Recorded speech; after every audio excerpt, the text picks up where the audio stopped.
Ça me fait plaisir de vous accueillir aujourd'hui pour la présentation du programme de recherche sur l'évaluation des contaminants et des incidences sur la santé et sur l'environnement.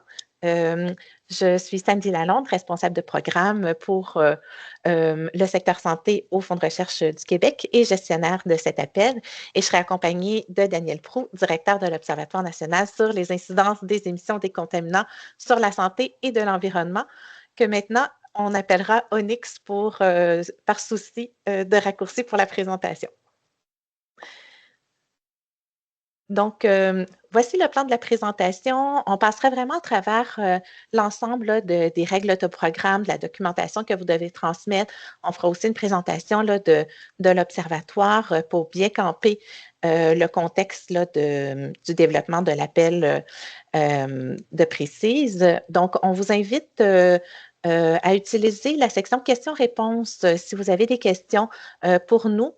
Donc, par souci d'efficacité, on va réserver la période de questions à la toute fin. Mon collègue Sylvain Margot, qui nous accompagne, pourra répondre à certaines questions. Il les publiera également dans la question-réponse tout au long de la présentation. Mais on se réserve plusieurs minutes à la fin pour répondre à vos questions. On répondra à des questions plus générales. Si c'est des questions vraiment précises sur la nature de votre projet ou sur une admissibilité d'un candidat, à ce moment-là, on vous invite plutôt à communiquer directement avec nous. Voilà. J'invite maintenant Daniel à vous présenter l'Onyx. Bonjour, donc je vais faire une présentation assez rapide de l'Onyx dans à peu près une quinzaine de minutes, puis un petit contexte de Rouyn-Noranda. Prochaine diapo.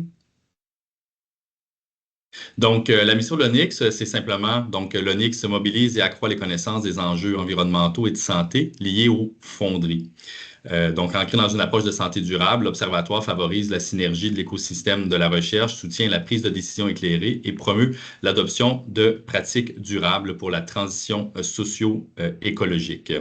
Vous allez voir aussi tous les documents, nous avons un site web, tous les documents ou la mission, vous pourrez aller les consulter sur notre site web pour mieux comprendre qui nous sommes. Prochaine diapo. Donc, on a des objectifs plus spécifiques, donc de développer, regrouper des connaissances scientifiques sur les enjeux qui entourent les fonderies, d'où l'appel aujourd'hui, l'appel précise pour les projets autour de notre programme de recherche. Il y a aussi comme objectif de mettre en place une concertation interdisciplinaire.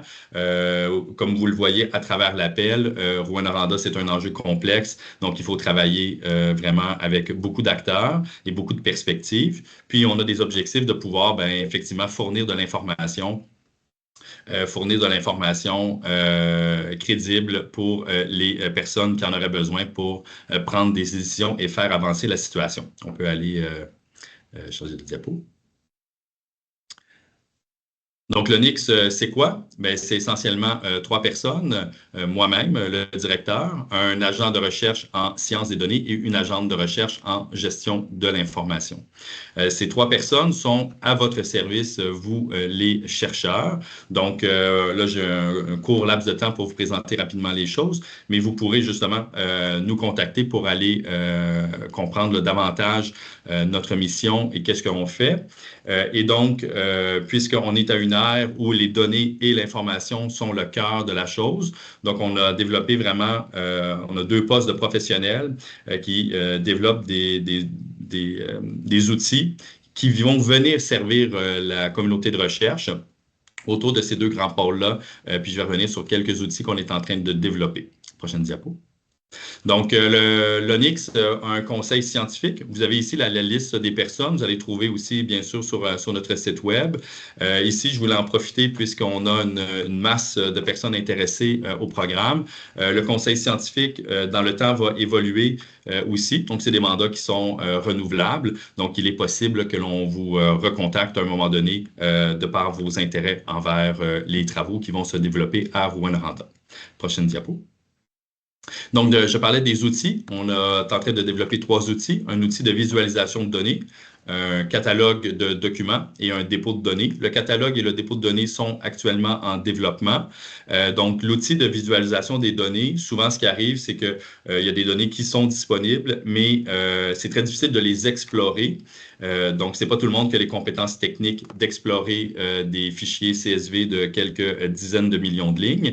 Et donc, on a développé avec Sébastien et Caroline donc, des outils pour permettre la visualisation des données et effectivement permettre aux citoyens de mieux comprendre. On va aller sur la prochaine diapo.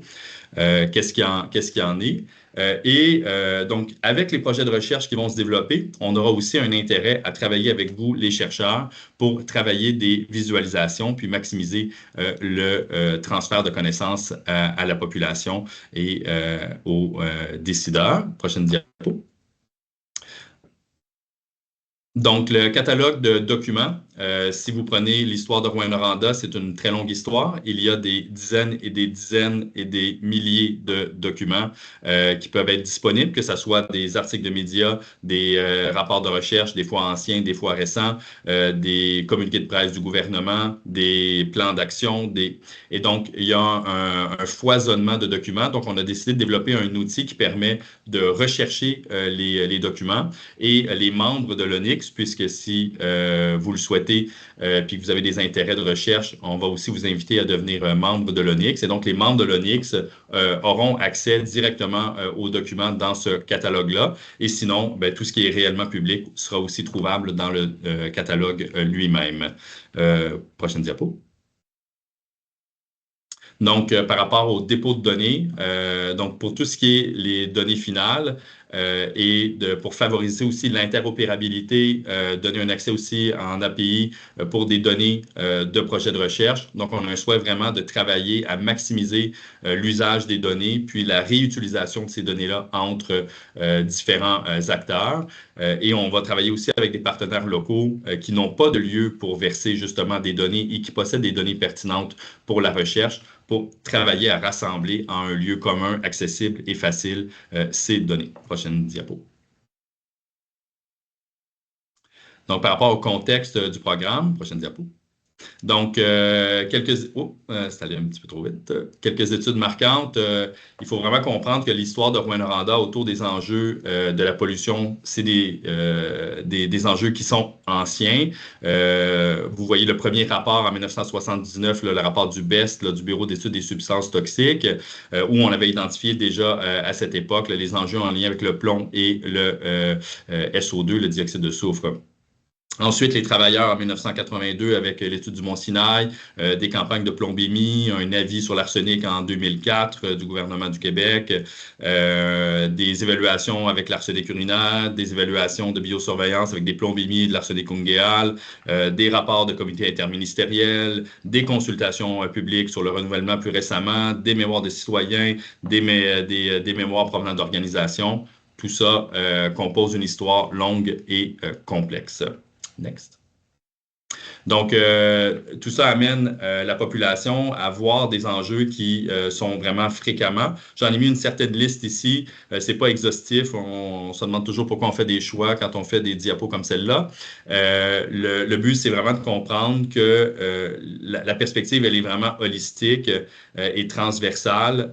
Ça peut vraiment affecter toutes sortes d'éléments, que ce soit les aspects plus sociaux, les aspects de caractérisation environnementale, toute la relation avec les médias, mais aussi même si ce n'est pas dans l'appel précisément, toutes les questions économiques, donc de cycle de vie, de justice fiscale. Donc, il y a toutes sortes d'enjeux qui sont présents. Je ne vais pas rentrer dans le détail. Si vous êtes intéressé à mieux comprendre qu'est-ce qui a déjà été fait récemment dans différents projets de recherche, qu'est-ce qu'on entend sur le terrain, contactez-nous. On nous fera plaisir de discuter de tout ça avec vous.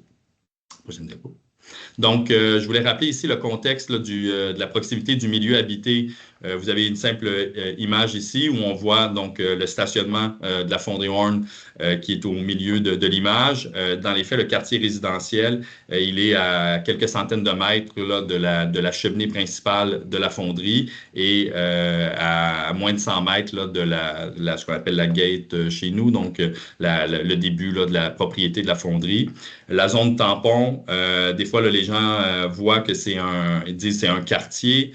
C'est pas tout à fait un quartier, c'est ce qu'on appelle le quadrilatère Carter-Portelance. C'est le secteur qui est en jaune. Puis je vais revenir à la fin, là, il y a eu un plan d'action récemment que le gouvernement a déposé dans le but que la fonderie puisse racheter les maisons de ce secteur-là. Actuellement, selon les derniers chiffres diffusés par la fonderie aurait déjà racheté 60% des 82 bâtiments de ce secteur-là. L'objectif étant ultimement d'éloigner la population de la proximité de l'industrie lourde. Et donc, c'est un sous-secteur de ce que généralement on appelle soit le vieux Noranda, soit le quartier Notre-Dame. Donc, toujours, si vous voulez mieux comprendre qu'est-ce qu'il y en est de notre cohabitation, contactez-nous. Par rapport aux principaux contaminants qui reviennent toujours, donc il y a des contaminants dont on parle moins souvent parce qu'ils sont perçus là, comme moins toxiques là, pour la santé, par exemple comme le cuivre et le zinc. On parle beaucoup d'autres contaminants. Et donc, j'ai mis une petite liste de principaux: dioxyde de soufre, plomb, arsenic, cadmium, nickel, cuivre, zinc. Mais dans les faits, il y a une liste très, très longue de contaminants qui sont présents dans l'air à Rouyn-Noranda, d'où la complexité des possibles effets à la santé, puis de l'évaluation du risque, étant donné tout ça. Il y a toutes sortes de données. Oh, c'est allé un peu trop vite. Donc, il y a toutes sortes de données du ministère de l'Environnement, de données du gouvernement, de données de la fonderie. Il y a eu 19 stations de mesure historiquement sur le territoire. Il y a toutes sortes de sources d'émissions, qu'elles soient diffuses et fugitives, les cheminées, les parcs à résidus, la déposition au sol, donc plus la pollution historique. Donc, c'est très complexe. Toujours, si vous voulez mieux comprendre ces enjeux-là, n'hésitez pas à nous contacter. Next. Donc, par rapport au plan d'action pour soutenir Rouyn-Noranda, c'est vraiment la dernière initiative de laquelle nous-mêmes, nous émanons l'ONIX.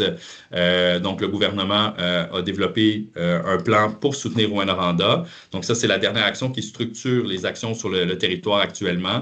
Donc, je vous invite là, à aller le lire. Donc, nous-mêmes, nous découlons de cette initiative. Et il y a aussi un comité de vigie indépendant qui a été créé, qui sera un acteur là, qui diffuse de l'information aussi autour de tout ça. Et c'est dans ce plan d'action que la zone tampon a été également annoncée. Voilà, je pense que je n'en ai pas d'autres après. Voilà. Merci, Daniel. Donc, on passe maintenant aux objectifs du programme. Donc, dans ce contexte-là, on a développé le programme Précise. Donc, toutes les informations qu'on vous transmet aujourd'hui sont bien sûr incluses dans nos règles du programme disponibles sur notre site web du FRQ, dans la section concours disponibles. Donc, précisément, on souhaite faire progresser les connaissances sur la santé des communautés et des individus dans une perspective de développement et de santé durable, et ça en lien avec l'émission de contaminants comme ceux émis par la fonderie Horn. Et on souhaite également mobiliser différents domaines de recherche tout en misant sur les maillages intersectoriels et interordres. Maillage interordre, qu'est-ce que ça signifie? En fait, c'est favoriser des différents regroupements entre les chercheurs des milieux collégiaux et universitaires, donc principalement dans la mise en place de nouvelles collaborations ou encore dans un renforcement de collaborations déjà existantes. Donc, pour la composition obligatoire de l'équipe, j'y reviendrai, mais ça se compose le maillage interordre se compose ici de milieux collégiaux et universitaires, mais on pourrait penser également, bien sûr, là, à différents acteurs là, du milieu comme personnes de milieu de pratique. Donc, je vous présenterai ça un petit peu plus loin. On parle également de la relève étudiante. Donc, c'est un programme qui encourage la participation de la relève étudiante dans diverses activités qui pourraient être proposées dans le cadre d'un projet. Pour contribuer à former la relève étudiante dans une variété de tâches ou encore des responsabilités qui peuvent leur être confiées. Et la relève étudiante va être prise en compte dans 2 critères d'évaluation. On les reverra un petit peu plus loin, mais je les mentionne ici, donc au niveau de l'équipe et de la formation de la relève étudiante, mais aussi au niveau du transfert de connaissances. Donc, le financement pour le programme Précise, c'est un budget total de 3 175 000 $. Un maximum de 500 000 est réservé pour chacun des projets proposés pour une durée de 3 ans. 5 projets seront financés et un maximum de 150 000 $ pour le dégagement pour l'ensemble de la durée pourra être utilisé dans le budget, à même le budget de 500 000 pour le dégagement d'enseignement pour les chercheurs de collège et les chercheurs de CCTT. Ici, les frais indirects de recherche de 27 % s'appliquent, donc c'est un montant supplémentaire qui vous sera versé. Et je souhaite préciser que le calcul se fera en excluant le soutien salarial si votre budget est composé d'un soutien salarial là, pour les professeurs de collège et les chercheurs de CCTT. Voilà. Donc, Daniel, pour les thématiques de recherche, je te cède à nouveau la parole.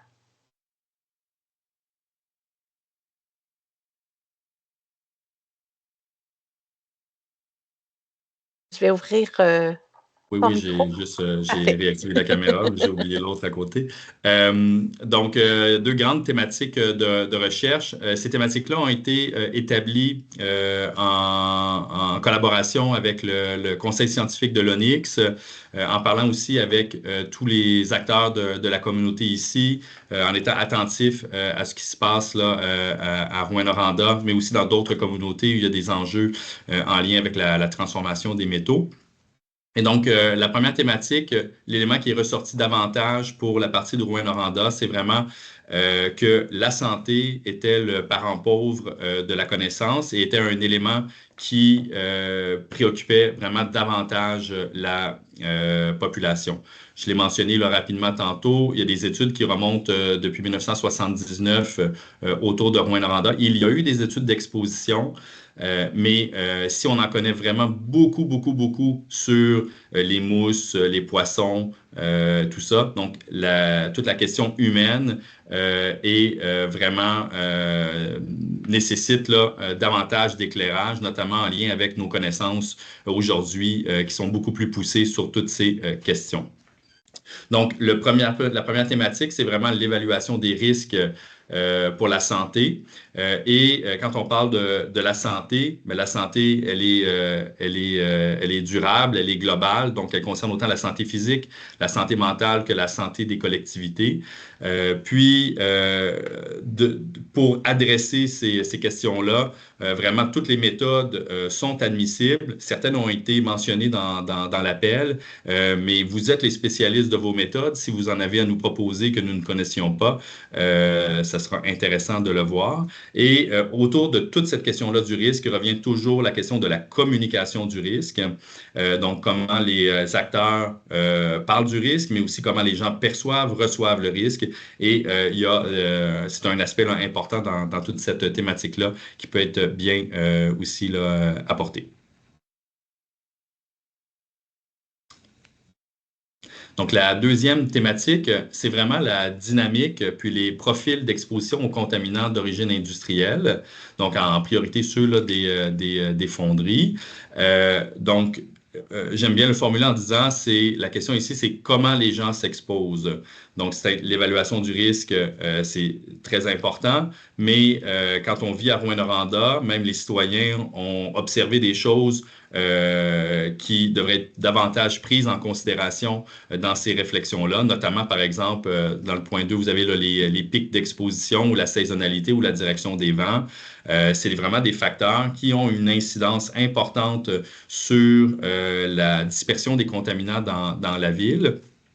Et donc, d'avoir des projets de recherche qui vont développer des méthodes pour mieux mesurer les contaminants, vérifier leurs effets, leur présence même dans le corps, de comprendre leurs relations beaucoup plus techniques en lien avec justement la dynamique d'exposition qui est très variable, très complexe, qui concerne une grande variété de contaminants. Bien sûr, dans tout ça, toute la question des comportements. Les gens se demandent souvent, moi, qu'est-ce que je peux faire pour essayer de réduire mon exposition? C'est quoi les bons gestes? Donc, bien sûr, il y a des gestes simples qui sont transmis par la santé publique de manière classique, avec des bonnes pratiques. Mais qu'en est-il réellement de tout ça? Comment on peut aller plus loin, mieux comprendre tous ces effets-là sur la santé des habitants? Donc, les aspects physiologiques du devenir du contaminant, donc vraiment un peu plus technique sur l'excrétion, la bioaccumulation, l'impression des populations, via vraiment différentes sources. Oui, on parle souvent de l'air, mais bon, les sols, les environnements intérieurs, la consommation, par exemple, de denrées comestibles, puisqu'il y a des enjeux de pollution là, des sols autour de Rouyn-Noranda. Il y a une préoccupation qui revient régulièrement autour de la qualité des bleuets que nous aimons fièrement cueillir dans notre forêt boréale. Et donc, c'est des préoccupations qui occupent la population et qui pourraient avoir des effets sur l'exposition des populations. Et bien sûr, ici, encore une fois, les méthodes, c'est très ouvert. Certaines sont mentionnées ici, mais on ne connaît pas l'ensemble des méthodes. Vous êtes vraiment, encore une fois, les spécialistes de ces questions-là.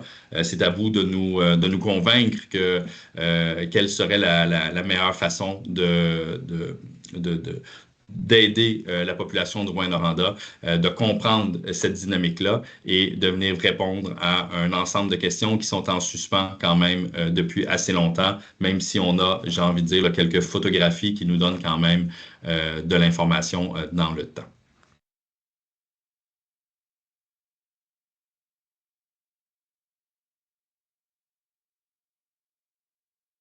Donc, oui, je sais plus si c'est moi qui disais. Donc, ici, par rapport à l'information additionnelle, donc, vous avez noté l'expression, par exemple, de notre mission, les fonderies. Il faut vraiment comprendre que Rouyn-Noranda, c'est une situation où, effectivement, la situation est très exacerbée en lien avec cette question de pollution industrielle. Mais il y a vraiment un souhait que ça puisse venir aider d'autres communautés au Québec qui ont aussi des industries de ce type-là, même si des fois l'échelle est différente à Rouyn-Noranda, donc d'où l'importance de mettre un focus là-bas. Mais c'est une préoccupation, on l'entend régulièrement dans les médias. Toutes ces préoccupations en lien avec la santé environnementale est très présente. Et donc, on a vraiment un souhait que les projets qui ont une assise à Rouyn-Noranda puissent servir aussi d'autres communautés dans le Québec et faire avancer là, toutes ces questions-là pour l'ensemble de la province. Merci, Daniel. On va passer maintenant aux aspects peut-être un petit peu plus techniques. Certains, je vais plus les aborder en survol, d'autres, je vais y aller un petit peu plus en profondeur. Et bien sûr, on demeure disponible pour répondre à vos questions. J'en profite pour mentionner à nouveau que vous pouvez poser d'ores et déjà vos questions là, dans la section questions-réponses du webinaire. Donc, pour ce programme, la composition des équipes devra être composée obligatoirement d'un chercheur de statut 1, 2 ou 3. Donc, 1 étant chercheur universitaire, 2 étant universitaire clinicien et 3 chercheurs de collège. À ce chercheur principal, on demande d'avoir un co-chercheur également de statut 1, 2 et 3. Et à ce duo, vous pourrez ajouter sans restriction de nombre des chercheurs de statut 1, 2, 3, mais également 4. On les détaillera un petit peu plus loin. Et également, ce sera possible pour vous, facultatif, d'ajouter des collaborateurs également sans restriction de nombre. On demande à ce qu'au moins un membre de l'équipe de recherche doit répondre minimalement au statut de chercheur universitaire ou chercheur universitaire clinicien. Et dans le cas où vous souhaiteriez participer à plus d'un projet, vous aurez le droit, comme chercheur principal, de déposer seulement un projet, mais de participer comme co-chercheur à plus d'un projet. Et on encourage dans le cadre de ce programme l'inclusion des personnes des milieux de pratique, des citoyens partenaires également, citoyens, citoyennes, et aussi qui va permettre là, en fait d'offrir une valeur ajoutée à votre projet. Voilà. Donc, ici, je les passe vraiment rapidement. Tous les détails sont prévus dans nos règles générales communes. Je veux seulement mettre l'emphase sur les éléments qui sont obligatoires ou parfois optionnels. Donc, par exemple, dans ce cas-ci, pour un chercheur universitaire, pour être admissible, et c'est la façon qu'on fait également notre admissibilité, on vérifie d'abord si le chercheur a un poste régulier de professeur dans un établissement universitaire reconnu ou encore un poste à temps plein dans un CIS, un CIUS, un établissement public du réseau du système de santé. Et donc, l'autre petit point, doit pouvoir diriger des étudiants. Donc, si à l'une ou l'autre des points obligatoires, on n'est pas en mesure de pouvoir y répondre avec la documentation que vous avez transmise dans votre CV, malheureusement, on ne pourra pas compléter l'admissibilité de cette personne. Donc, je vous invite à vérifier votre admissibilité avec soit comme chercheur universitaire clinicien, comme chercheur de collège ou encore un des chercheurs de statut 4. Donc, ici, on mentionne les 5 possibilités de statut 4 des chercheurs d'établissements gouvernementaux qui sont reconnus par les FRQ, soit un chercheur d'une organisation d'un secteur gouvernemental non reconnu ou privé, des personnes de milieu de pratique, nos fameux 4C, des artistes également, comme 4D, et les 4E, c'est les personnes qui contribuent à titre individuel. Donc, ici, on parle, par exemple, de participation citoyenne ou encore des patients partenaires. Donc, pour ceux-là, on n'a pas détaillé dans la présentation, mais bien sûr, dans nos règles générales communes, vous avez les règles d'admissibilité pour chacun de ces points.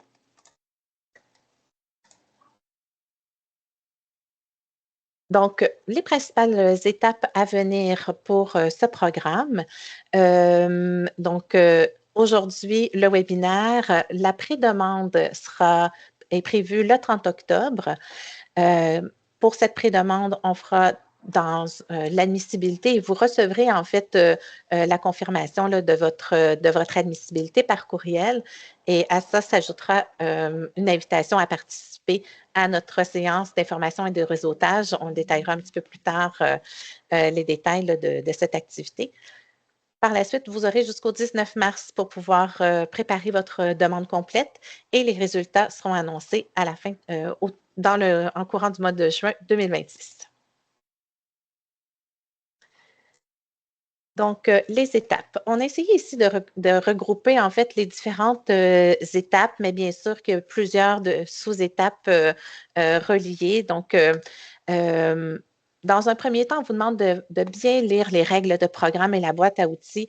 Nos règles de programme peuvent avoir des particularités entre les différents programmes des FRQ et les différents secteurs. Donc, on vous invite à les lire attentivement et à consulter aussi notre boîte à outils. Vous avez différents liens qui vous y amènent.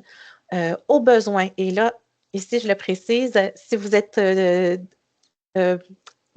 si vous possédez déjà un compte FRQNet, on vous demande de ne pas créer à nouveau de nouveaux comptes ou encore, si vous avez un compte à ce moment-là, dans le portfolio électronique, là, vous retrouverez dans la section concours disponible le programme précise. D'ores et déjà, on vous invite à ouvrir un formulaire de pré-demande et à voir en quoi ça consiste. On vous présentera tout à l'heure la documentation exigée. Donc, ouvrez un formulaire, regardez les différentes étapes, les différentes sections à compléter, les documents qui sont exigés. Donc, plus tôt que tard, l'ouverture d'un formulaire pourra vraiment vous aider. On vous demande aussi de prendre connaissance du nouveau CV FRQ pour votre pré-demande. Donc, je vais l'expliquer un petit peu plus tard. Là, on va y aller un petit peu plus en détail sur cette notion-là. Vous devrez aussi soumettre votre pré-demande avant la date limite établie par votre établissement. Donc, la date est disponible également là, dans votre portfolio si votre établissement a décidé d'ajouter une date interne. Souvent, les dates émises par l'établissement permettent à l'établissement de vérifier votre demande et permet aussi un retour au candidat s'il y a de la documentation manquante ou des choses à changer. Donc, ça peut être un outil vraiment très utile pour vous pour la révision de votre demande. Et par la suite, juste vous assurer que votre demande est bien déposée. Donc, le statut devrait changer pour transmis à l'établissement et par la suite transmis au fonds. Donc, en cas de pépin, ça vous permet à ce moment-là de pouvoir retourner et de bien transmettre votre demande. Donc, tout à l'heure, je vous parlais de la boîte à outils. Donc, sur la page des règles de programme de Précise, ou dans l'ensemble, en fait, de notre programmation, vous avez 3 boîtes. Donc, la boîte, si vous avez des questions, c'est un formulaire que vous pouvez compléter si vous avez des questions tout au long là, du processus. Et nous, à ce moment-là, on reçoit votre courriel et on y répond rapidement.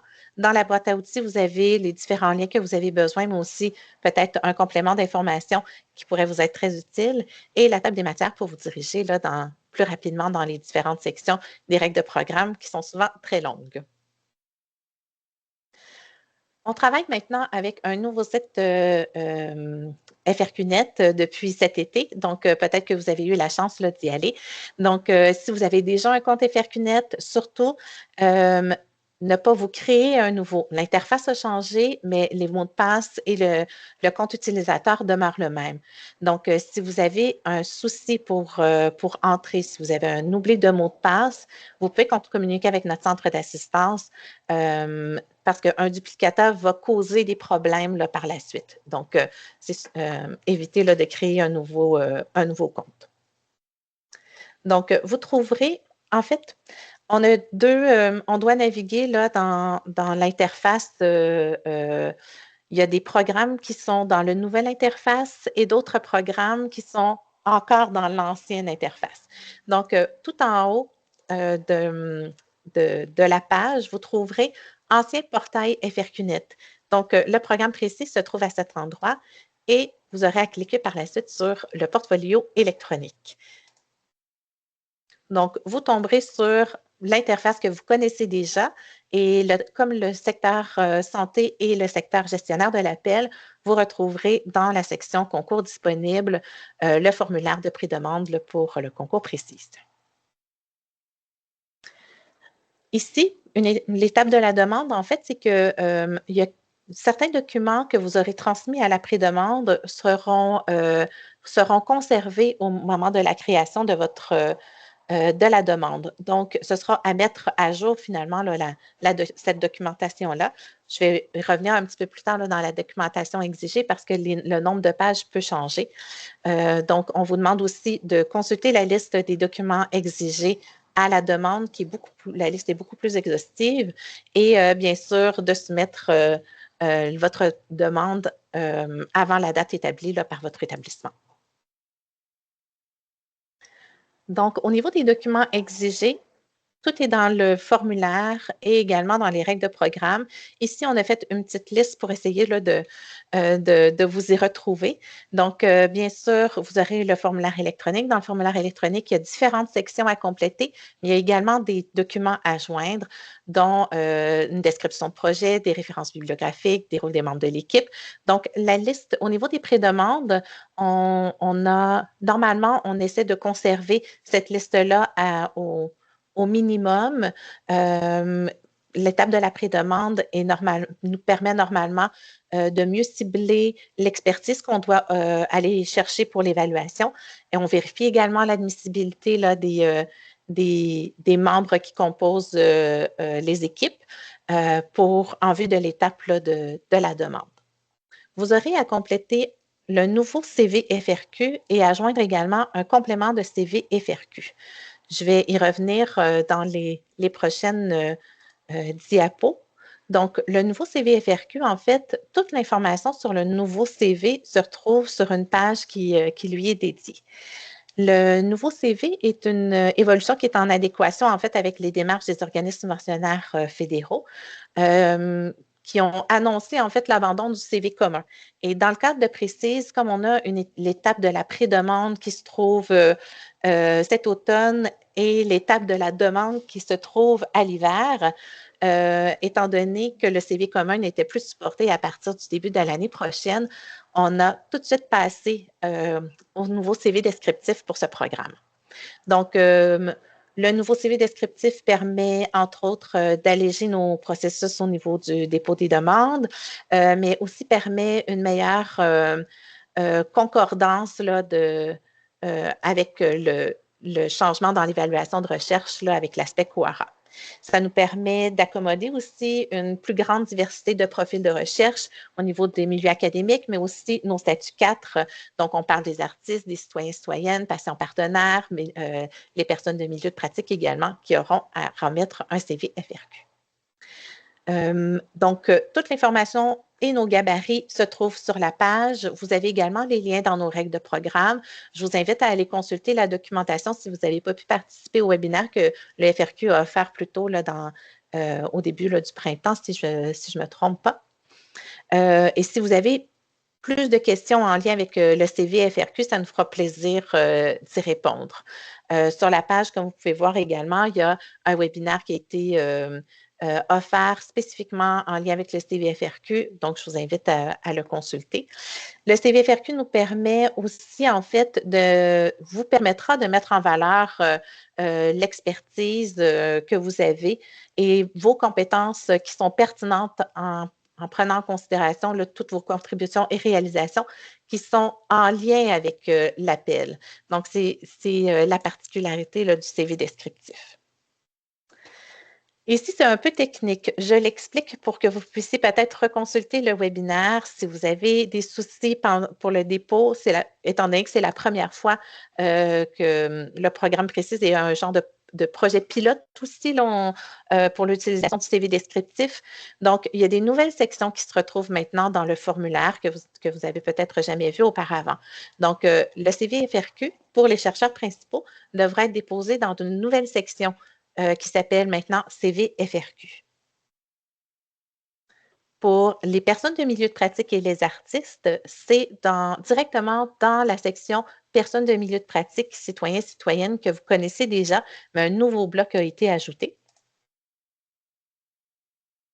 Et pour les co-chercheurs, en fait, de statut 1, 2, 3, 4A et 4B, c'est dans la section Autres documents que vous connaissez aussi. Il y a des nouveaux libellés de documents à joindre là, qui ont été créés pour vous permettre de joindre à un seul document l'ensemble de la documentation pour vos co-chercheurs de statut 1, 2, 3 et un autre libellé pour vos chercheurs de statut 4A et 4B. Bien sûr, on vous donnera un accompagnement si vous avez besoin de davantage de précision là, pour ces sections-là. Aussi, à la pré-demande, s'il y a eu un souci là, de documents à joindre, on communiquera avec vous là, pour pouvoir arranger là, le tout là, et corriger le tout en fait pour le dépôt de votre demande. Donc, le document, en fait, complément de CV accompagne le CV descriptif pour vous permettre, en fait, de donner d'autres informations pertinentes et nécessaires pour nous pour l'admissibilité. Donc, ici, vous voyez, il y a également un consentement qui est exigé pour vos co-chercheurs de statut 1, 2, 3, 4A, 4A et 4B. Donc, plus tôt que tard, je vous invite à ajouter ces personnes dans votre formulaire, dans la section co-chercheurs. Ils recevront une notification qu'ils ont été ajoutés à votre équipe et ils pourront à ce moment-là donner leur consentement. Comme vous voyez, les citoyens, citoyennes et les collaborateurs ont pour la pré-demande, n'ont pas de documentation à remettre et pas plus de consentement à donner. Ici, pour la demande, en fait, je ne passerai pas à travers la documentation précise. Je veux seulement mettre l'emphase sur les documents qui sont en vert. Donc, la description de projet, les références bibliographiques, les rôles des membres de l'équipe, c'est des documents que vous aurez déjà complétés pour la pré-demande et dont une mise à jour sera nécessaire parce que, comme vous voyez ici, le nombre de pages a été augmenté. Donc, je vous invite à ce moment-là à réviser chacun des documents que vous aurez remis pour s'assurer que vous utilisez le nombre de pages maximum là, pour le dépôt de votre demande.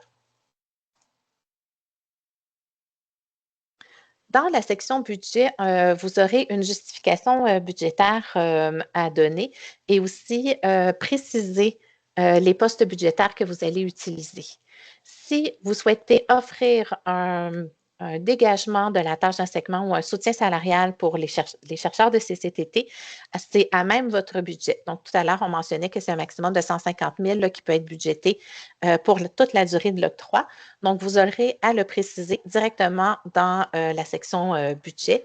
Et dans le cas où vous obtenez l'octroi et que le chercheur principal est un chercheur universitaire, si vous avez un dégagement à offrir à un co-chercheur de statut 3 de votre équipe, c'est votre établissement qui le transférera directement à l'établissement collégial ou au CCTT auquel il est affilié.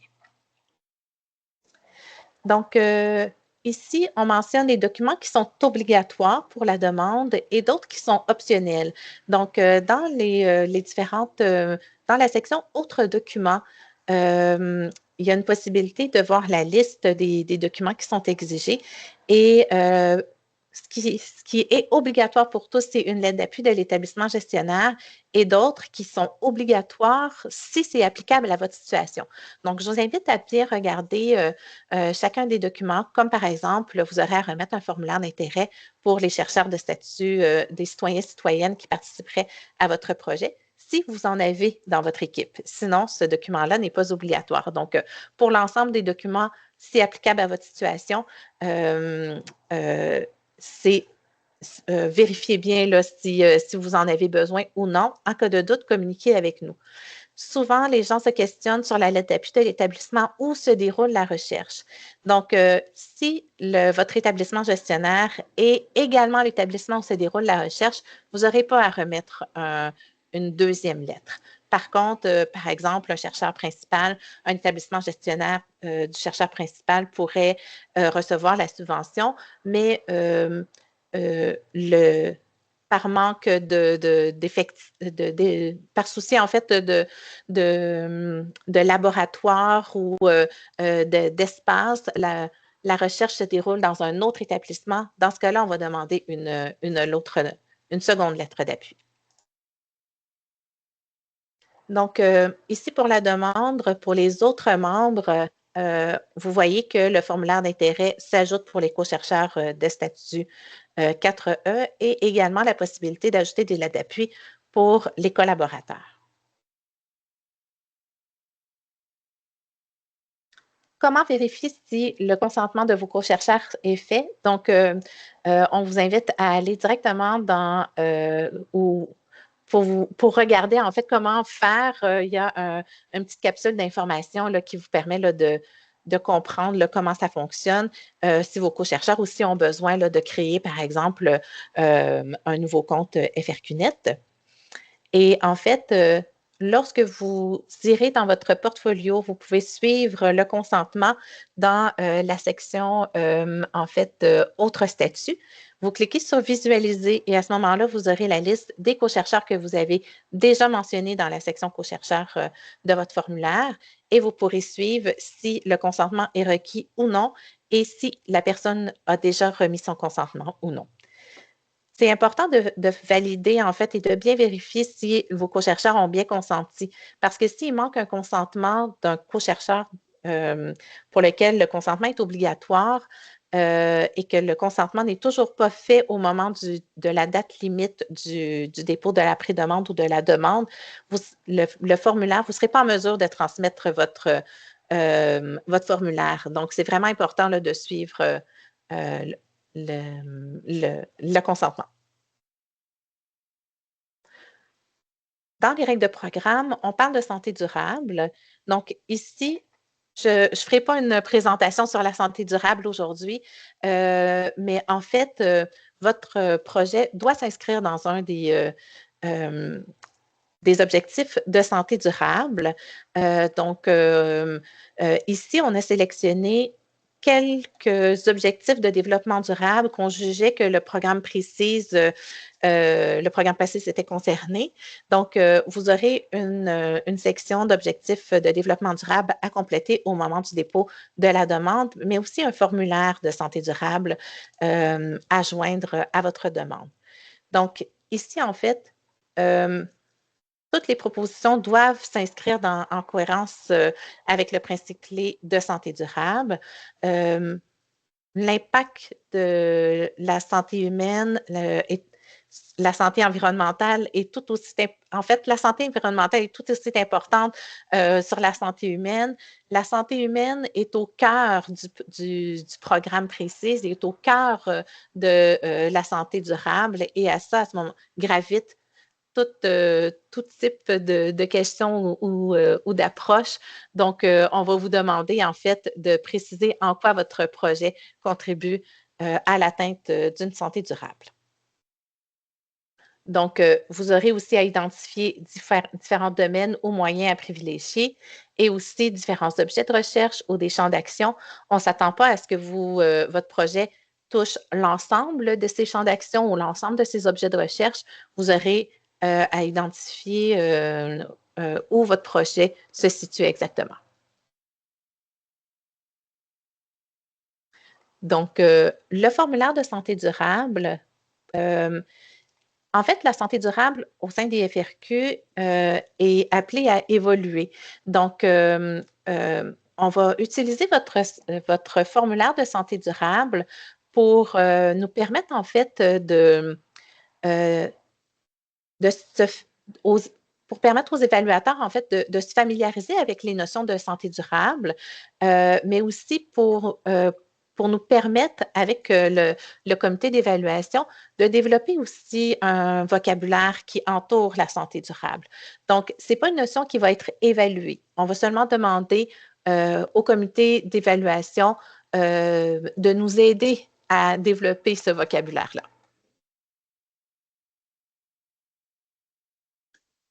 Donc, l'évaluation se fait en 2 étapes. En fait, pour la pré-demande, c'est vraiment pour s'assurer de la conformité des compositions d'équipe. Si vous avez remis l'ensemble de la documentation requise pour nous permettre de s'assurer que votre projet s'inscrit dans les objectifs du programme précis. Toutes les équipes qui seront jugées admissibles seront invitées à soumettre une demande et à participer à la séance d'information et de réseautage du 25 novembre. Vous recevrez la confirmation par courriel, bien sûr. Les conditions d'évaluation, ici, on parle d'un comité d'évaluation qui est choisi par le FRQ pour l'étape de la demande, bien sûr. C'est un comité de part de milieux collégial, industriel et universitaire aussi, bien sûr. Et en cas de besoin, étant donné la diversité des disciplines qui composera vos différents projets, il se pourrait qu'on ait besoin d'avis d'experts externes pour l'évaluation des demandes. Et seules les demandes ayant une note globale minimale de 70 pourront être recommandées pour financement. C'est notre seuil d'excellence.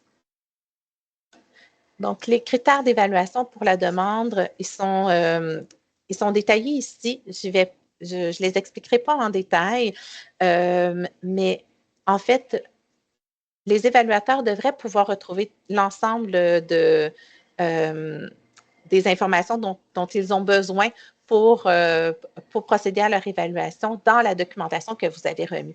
Donc, je vous invite à consulter les différents critères d'évaluation pour vous assurer que l'information se retrouve dans les différentes sections du formulaire ou des documents exigés prévus dans la demande pour répondre à ces critères-là. Daniel, je te céderai la parole pour expliquer la séance d'information et de réseautage du 25 novembre. Bonjour. Oui, donc il va y avoir une petite séance le 25 novembre. Vous voyez justement, Sandy est revenue un peu sur la complexité des différents projets de recherche. Il y a vraiment un souhait qu'il y ait une collaboration entre les différents projets de recherche, puisque des données d'un projet de recherche à l'autre pourraient très bien être complémentaires d'un projet à l'autre. Et il y a vraiment un souhait de développer un travail collaboratif, puisque tous les chercheurs auront vraiment le même objet de recherche, ou presque, donc qui est ces enjeux-là à Rouyn-Noranda ou en comparaison avec d'autres lieux également. Et donc, on souhaite vraiment que les chercheurs puissent trouver des lieux pour échanger en amont des demandes finales pour vraiment maximiser les retombées des différents projets de recherche. L'argent n'est pas infini et donc, on souhaite vraiment maximiser les méthodes de l'un qui peuvent bénéficier les projets de l'autre. Et donc, il y aura une rencontre où il y aura ces partages-là qui pourront être faits. On pourra aussi donc entrer davantage aussi sur un peu toute la relation avec la communauté. Il y a un travail de sensibilité à faire. Donc, j'ai entendu, on a eu un colloque au mois de mai dernier. Une citoyenne me partageait son malaise, je vais le formuler comme ça, me disait, c'est super intéressant toutes ces recherches-là, mais c'est moi qui en ai l'objet de recherche. Et donc, il y a quand même un malaise d'être le cobaye de cette situation-là pour les chercheurs dans la population. Donc, il y a un travail d'arrimage entre les différentes équipes de recherche qui vont se développer et on cherche vraiment un lieu pour maximiser ça, réduire les retombées négatives potentielles de ces recherches-là sur la population et vraiment maximiser aussi donc l'interopérabilité, le partage des données et donc d'essayer de trouver des manières de s'assurer que la recherche des uns bénéficie non pas seulement à la toute fin quelques années plus tard, mais idéalement un petit peu plus en amont dans le développement des projets de recherche. Donc, on a une séance là, qui va entrer là, autour de toutes ces questions-là le 25 novembre prochain. Donc, on vous invite d'ores et déjà à réserver cette date-là à votre agenda si vous déposez une pré-demande. Donc, on arrive à la fin de la présentation. Quelques conseils généraux. Surtout, n'attendez pas à la dernière minute pour ouvrir un formulaire. Assurez-vous qu'avec la nouvelle plateforme, votre compte FRQNet, tout fonctionne correctement, que vous ajoutez bien vos co-chercheurs, qu'ils aient transmis leur consentement et prendre connaissance aussi de la liste des documents exigés. Prenez bien connaissance des règles de programme. L'ensemble des informations s'y trouve. Donc, cette présentation-ci vous sera partagée. Mais bien sûr que s'il y a des informations qui sont distinctes, c'est vraiment nos règles de programme là, qui prévaut. On vous assure aussi de répondre aux critères d'évaluation. Donc, même dès la pré-demande, bien qu'elle n'est pas évaluée, dans la documentation exigée, assurez-vous que vous répondez là, déjà à certains critères d'évaluation. Bien sûr, on demande de captiver votre auditoire avec une formulation claire et dynamique, mais aussi dans une perspective où on aura des évaluateurs de différentes disciplines. Assurez-vous que votre projet de recherche est rédigé pour être compris également là, par l'ensemble de la communauté ou de la diversité là, de notre comité d'évaluation. On vous demande aussi d'être cohérent dans les différentes sections, le contenu, la formulation. Parfois, il y a des informations qui sont indiquées dans le formulaire, dans la documentation transmise. On voit des différences. Parfois, il y a des informations qui sont indiquées ou pas dans le CV versus le document des rôles des membres de l'équipe. Donc, assurez-vous là, d'une bonne révision là, à la toute fin là, pour ne pas semer de doute non plus auprès des membres du comité d'évaluation avec la documentation que vous avez transmise. On vous recommande fortement de faire réviser aussi votre demande par un collègue ou encore la date limite interne par votre établissement sert aussi à ça. Donc, ça permet parfois là, de s'assurer qu'on n'a pas remis des documents en double et que tous les documents exigés sont bien joints à votre demande. Vous avez ici mes coordonnées. Il y a une adresse générique qui a été créée pour répondre aux questions spécifiques de l'ONIX. Donc, on vous invite à communiquer directement avec nous si vous avez des questions en lien avec les règles de programme ou encore le dépôt de votre demande. Et ici, vous avez les coordonnées de Daniel si vous avez des questions en lien avec le support que pourrait vous offrir l'ONIX. Je vous invite aussi à vous inscrire à nos différentes plateformes, nos différents réseaux sociaux pour être au courant là, des différents changements là, ou des différentes nouvelles là, qui sont annoncées. Et aussi, je vous invite à vous abonner à l'infolettre de l'Onyx pour rester à l'affût des différentes nouvelles là, qui seront annoncées et peut-être aussi là, des activités, les colloques, le colloque notamment.